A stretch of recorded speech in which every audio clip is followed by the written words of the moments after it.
밤이 슬 야담입니다. 오늘 밤 절개로 소문난 양반과 과부 한 분의 이야기를 들려드리겠습니다. 겉으로는 누구보다 단단해 보였던 그 부인이 어느 날 들어온 젊은 머슴 하나 때문에 무너지기 시작했습니다. 그런데 끝까지 들어보시면 압니다. 이 이야기 단순한 남녀 이야기가 아니었다는 것을. 때는 조선 중엽 충청도 어느 고을 이야기입니다. 마을 어귀에서 안쪽으로 한참을 들어가면 낡은 기와집이 하나 있었지요. 담장은 오래되어 군데군데 이끼가 끼었고 대문 앞 느티나무는 수백 년은 됨직한 것이 마치 그 집을 지키는 수호신처럼 서 있었답니다. 봄이면 느티나무 아래로 꽃잎이 흩날리고 여름이면 매미 소리가 가득하였지만 그 집 안만큼은 사계절 내내 고요하였습니다. 밤이 되면 느티나무 아래로 바람이 스치고 지나갔는데 그 소리가 어찌나 음산한지 지나가는 나그네들은 괜히 발걸음을 재촉하곤 하였지요. 그 집에는 최씨 부인이라 불리는 35의 과부가 살고 있었습니다. 남편은 3년 전 갑작스러운 병으로 세상을 떠났고 최씨 부인은 그 후로 혼자 집안을 꾸려가고 있었지요. 슬에 자식도 없었으니 그 기와집 안에는 늘 정막만이 가득하였습니다. 밥상도 혼자, 잠자리도 혼자, 아침에 눈을 떠도 혼자였지요. 허나 부인은 그 외로움을 드러내지 않았습니다. 드러내는 것 자체가 부끄러운 일이라 여겼으니까요. 최씨 부인은 마을에서 절개 있는 부인으로 소문이 자자했습니다. 하얀 소복을 단정히 차려입고 조용히 집안을 지키는 모습이 어찌나 단아한지 마을 사람들은 부인을 볼 때마다 혀를 내두르곤 했지요. 저 부인은 타고난 양반이야. 눈빛만 봐도 알 수 있다니까. 그러게 말이야. 저리고 온 분이 혼자 사시니 안타깝기도 하지. 안타깝긴 뭐가 안타까워. 저 부인은 절개를 지키시는 게 당연한 거지. 그래도 사람인데 혼자 사시기 쉽지 않으실 텐데. 쓸데없는 소리들 하지 마시오. 저 부인이 들으시면 얼마나 민망하시겠어. 마을 사람들은 이러쿵저러쿵 말들이 많았지만 그 기와집 안에 어떤 이야기가 흐르고 있었는지는 아무도 몰랐습니다. 사실 최씨 부인의 밤은 길었습니다. 남들 눈에는 단아하고 고요해 보였지만 호롱불 하나 켜두고 홀로 앉아 바느질을 하다 보면 어느새 사방이 쥐 죽은 듯 고요해지고 그 고요함 속에서 부인은 혼자 생각에 잠기곤 하였지요. 남편이 떠난 지 벌써 3해가 지났건만 그 빈자리는 여전히 너무도 컸습니다. 밥상 맞은편의 빈자리, 아침에 눈을 뜨면 마주치던 빈벽, 문풍지를 흔드는 바람 소리에 문득 뒤를 돌아보게 되는 그 순간들. 허나 부인은 내색 한 번 하지 않았지요. 양반과 부인으로서 해야 할 일이 있었고 지켜야 할 것이 있었으니까요. 그렇게 부인은 스스로를 단단히 동여맨 채 살아가고 있었습니다. 그러던 어느 이른 봄날이었습니다. 아직 찬바람이 가시지 않은 이른 아침이었지요. 최씨 부인이 마당을 쓸고 있었는데 대문 밖에서 인기척이 났습니다. 부인이 빗자루를 잠시 내려놓고 대문을 열어보니 젊은 사내 하나가 서 있었지요. 나이는 25쯤 되어 보였는데 키가 훤칠하고 어깨가 넓었으며 눈빛이 유난히 또렷하였습니다. 허름한 옷차림이었지만 자세만큼은 반듯하였지요. 일손 필요하시다는 말을 들었습니다. 무슨 일이든 하겠습니다요. 부인은 대문 틈 사이로 그 사내를 찬찬히 훑어보았습니다. 예전 머슴 칠보기가 허리를 다쳐 낙향한 후로 집안일이 밀리고 있던 참이었지요. 담장도 여기저기 손봐야 했고 장작도 넉넉지 않았으며 봄이 오면 밭도 갈아야 했습니다. 여인 혼자서는 도저히 감당하기 어려운 일들이었지요. 이름이 무엇이냐? 석이라 하옵니다. 돌석자 씁니다요. 어디서 왔느냐? 저 너머 황씨 고을에서 왔습니다요. 황씨 고을이라. 거기서 여기까지는 꽤 먼 길인데 무슨 연유로 이 고을까지 일자리를 찾아온 것이냐? 고을 사정이 좋지 않아 일자리를 구하지 못하였습니다요. 이 고을에 일 잘하는 머슴을 구한다는 말을 들었습니다. 무슨 일이든 마다하지 않겠습니다요. 일을 잘한다고 스스로 말하는 사람치고 실제로 잘하는 경우는 드물더구나. 한 번만 써보시면 후회 없으실 겁니다요. 만약 열흘 안에 마음에 안 드시면 한 푼도 받지 않겠습니다요. 부인은 잠시 말이 없었습니다. 그 사내의 눈빛이 어딘가 여느 머슴과는 달랐기 때문이었지요. 너무 또렷했습니다. 머슴이라 하기에는. 허나 지금 당장 일손이 필요한 것은 사실이었고 저 사내가 말한 대로 마음에 들지 않으면 내보내면 그만이었습니다. 열흘만 써보고 결정하겠다. 들어오너라. 그렇게 서기는 최씨 부인의 집에 발을 들이게 되었답니다. 서기는 일을 잘했습니다. 말 그대로 무엇이든 해냈지요. 장작을 패면 하루치를 한나절에 끝냈고 밭을 갈면 늙은 소 한 마리로 두 마지기를 거뜬히 해냈습니다. 담장이 무너진 곳은 말끔히 고쳤고 마당의 잡초도 흔적 없이 뽑아냈지요. 아침 일찍 일어나 마당을 쓸고 저녁 늦게까지 일을 마무리하였습니다. 불평 한마디 없이 묵묵히 일하는 모습에 부인도 내심 마음이 놓였습니다. 열흘이 지나자 부인은 서기를 정식으로 쓰기로 하였지요. 마을 사람들도 서기를 눈여겨보기 시작하였습니다. 최 부인 댁 새 머슴 봤어. 일솜씨가 보통이 아니라던데. 그러게. 허리를 다쳐나간 칠복이보다 몇 배는 낫다고 하던걸. 근데 눈빛이 좀 예사롭지 않던데. 머슴치고는 말이야. 어디서 왔다 했지. 황씨 고을에서 왔다 하더군. 그런데 문제는 다른 곳에 있었습니다. 어느 날 오후였습니다. 볕이 따뜻하게 내리쬐는 봄날이었지요.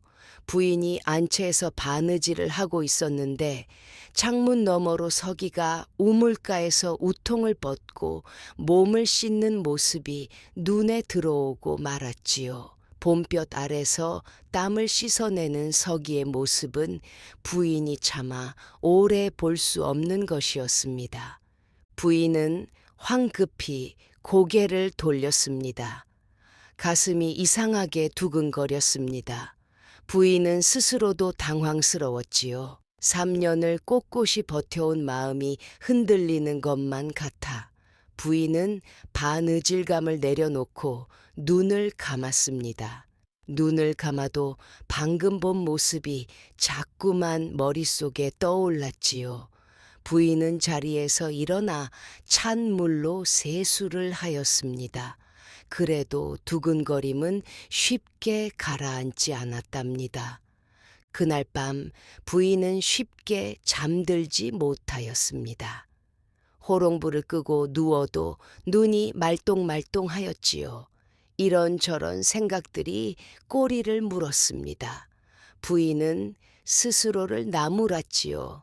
이러면 안 된다. 저 사내는 머슴이고 나는 양반가의 과부다. 남편이 떠난 지 겨우 3년밖에 되지 않았는데 부인은 천장만 바라보다가 새벽녘이 되어서야 겨우 잠이 들었습니다.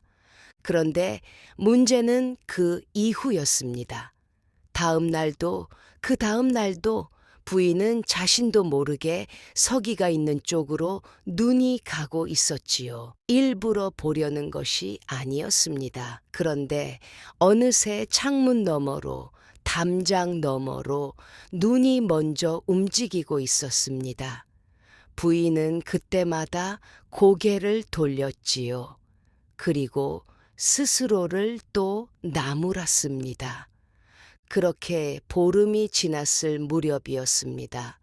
어느 밤 부인이 장독대 쪽으로 걸어가다가 우연히 서기의 방 앞을 지나쳤는데 방 안에서 이상한 소리가 들려오는 것이었지요. 부인은 발걸음을 멈췄습니다. 귀를 기울여 보니 붓 가는 소리였습니다. 머슴이 밤에 붓질을 한다는 것이 도무지 납득이 가질 않았지요. 부인은 조심스럽게 문틈으로 안을 들여다보았습니다. 서기는 작은 호롱불 아래서 무언가를 열심히 적고 있었습니다. 글씨가 반듯하고 힘이 있었지요. 한자 한자 정성을 다해 쓰는 모습이 여느 선비 못지 않았습니다. 머슴이 쓸 수 있는 글씨가 아니었습니다. 저 산에 대체 누구인가? 부인의 눈빛이 달라지기 시작하였습니다. 다음 날 아침이었습니다. 부인은 서기가 마당을 쓸고 있는 것을 보고 불렀습니다. 서기, 잠깐 안으로 들어오너라. 네, 부인. 서기가 안채로 들어오자 부인은 찻잔을 내려놓으며 천천히 말하였습니다. 어젯밤 내 방에서 붓소리가 들렸다. 서기는 잠시 굳었습니다. 그리고 천천히 입을 열었지요. 들키고 말았군요. 글을 읽고 쓸 줄 아는 머슴은 드물다. 네 정체가 무엇이냐? 말하지 않는다면 당장 내보내겠다. 서기는 긴 침묵 끝에 부인의 눈을 정면으로 바라보았습니다. 그 눈빛은 더 이상 머슴의 눈빛이 아니었습니다. 무언가 결심한 사람의 눈빛이었지요. 저는 이 고을 전 형함의 아들입니다. 제 이름은 서기가 아니라 이준혁이라 하옵니다. 부인의 눈이 커졌습니다. 저희 아버지께서 3년 전 억울한 누명을 쓰고 유배를 떠나셨습니다. 충직하게 고을을 다스리셨던 분인데 하루아침에 죄인이 되어 끌려가셨지요. 그 누명을 씌운 자가 바로 이 마을 초의 대감, 부인의 시아버지옵니다. 방 안에 무거운 침묵이 흘렀습니다. 부인은 한동안 말을 잇지 못하였습니다. 그렇다면 너는 복수를 하러 이 집에 들어온 것이냐? 처음엔 그랬습니다. 처음엔 지내다 보니 부인께서는 아무 죄가 없다는 것을 알았습니다. 그리고 이 집에서 오래 있을수록 부인께 거짓을 행하는 것이 점점 더 괴로워졌습니다. 준혁은 대답 대신 고개를 숙였습니다. 그 침묵이 모든 것을 말해주고 있었지요. 부인의 손이 살짝 떨렸습니다. 미워해야 했습니다. 속임수로 이 집에 들어온 사내를 당장 내쫓아야 했지요. 허나 부인의 발은 움직이지 않았습니다. 나가거라. 부인은 짧게 말하였습니다. 목소리가 떨리지 않도록 애써 가다듬으면서 준혁은 아무 말 없이 일어나 방을 나갔지요. 부인은 그 뒷모습이 문 밖으로 사라질 때까지 눈을 떼지 못하였습니다. 그 뒷모습을 바라보는 부인의 가슴 속에는 분노와 함께 무언가 알 수 없는 감정이 뒤엉켜 있었답니다. 그날 저녁 부인은 홀로 앉아 시아버지를 떠올렸습니다. 최 대감은 권세 있는 양반이었지요. 마을에서도 무서운 사람으로 통하였고 며느리인 부인에게도 항상 엄하였습니다. 남편이 떠난 후에도 최 대감은 종종 기와집에 들러 이런저런 간섭을 하곤 하였지요. 며느리 집안 단속 제대로 하고 있는 개냐? 네, 아버님. 이 집안이 어떤 집안인지 알고 있겠지. 행동 하나하나 조심해야 한다. 명심하겠습니다, 아버님. 부인은 항상 그렇게 고개를 숙였지요. 그것이 도리라고 생각하였으니까요. 허나 이제 준혁의 말이 머릿속을 떠나지 않았습니다. 만약 시아버지가 정말로 억울한 일을 저질렀다면 부인은 생각을 멈추었습니다. 감히 시아버지를 의심하는 것은 도리가 아니었으니까요. 허나 준혁의 눈빛이 자꾸 머릿속에 맴돌았습니다. 그 눈빛은 거짓말을 하는 사람의 눈빛이 아니었지요. 며칠이 지났습니다. 준혁은 여전히 집에 있었습니다. 부인이 나가라 하였건만 묵묵히 일을 계속하고 있었지요. 부인은 못 본 척 지나쳤지만 마음 한켠에서는 준혁의 존재가 자꾸 걸렸습니다. 내보내야 한다는 것을 알면서도 발이 움직이지 않았습니다. 어느 날 저녁이었습니다. 봄비가 소리 없이 내리고 있었지요. 부인이 툇마루에 앉아 빗소리를 듣고 있었는데 준혁이 조심스럽게 다가와 마루 아래 서 있었습니다. 부인, 드릴 말씀이 있습니다. 부인은 고개를 돌리지 않았습니다. 처음 이 집에 들어올 때는 복수만을 생각하였습니다. 시아버지의 비리를 찾아내 아버지의 누명을 벗기겠다는 생각뿐이었지요. 허나 지내다 보니 부인께서 아무 죄가 없다는 것을 알았습니다. 그리고 부인께서 얼마나 힘들게 이 집을 지켜오셨는지도 보였습니다. 그래서 더 이상 이 집에 해를 끼치는 일은 하지 않겠습니다. 만약 지금이라도 나가라 하신다면 나가겠습니다. 부인이 천천히 고개를 돌렸습니다. 그럼 이제 어찌하겠다는 것이냐? 그것은 부인께서 결정하실 일입니다. 허나 만약 허락해 주신다면 정당한 방법으로 아버지의 억울함을 풀고 싶습니다. 이 집에 누를 끼치지 않는 방식으로. 최 대감의 비리가 정말 있다고 확신하느냐? 목숨을 걸고 말씀드립니다. 아버지는 억울하게 유배를 가셨습니다. 증거가 있느냐? 그것을 찾고 있었습니다. 허나 아직 찾지 못하였습니다. 빗소리가 더욱 거세졌습니다. 부인은 한참을 말이 없었지요. 빗소리가 툇마루를 두드리는 소리만이 둘 사이의 침묵을 채우고 있었습니다. 최 대감의 비리가 정말 있다면 나도 알고 싶다. 준혁이 고개를 들었습니다. 남편이 살아있을 때 사랑채에 늘 자물쇠를 채워두는 서랍장이 있었다. 나는 한 번도 그 안을 본 적이 없다.